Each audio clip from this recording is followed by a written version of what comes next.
In this video, I am sharing you how to get gold notes on Instagram.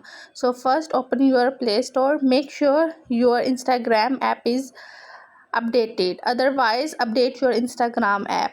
After that, open your Instagram account and click on profile picture. Here you have to click on plus icon and add your desired message.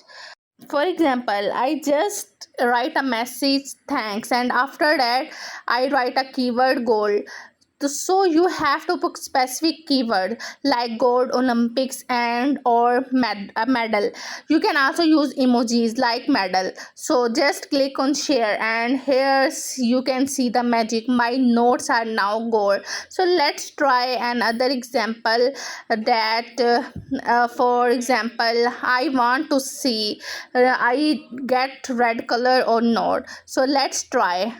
I have type red and type heart and click on share option, but it's don't work. So it's only work on gold color. Hope so you like the video and must try this new feature.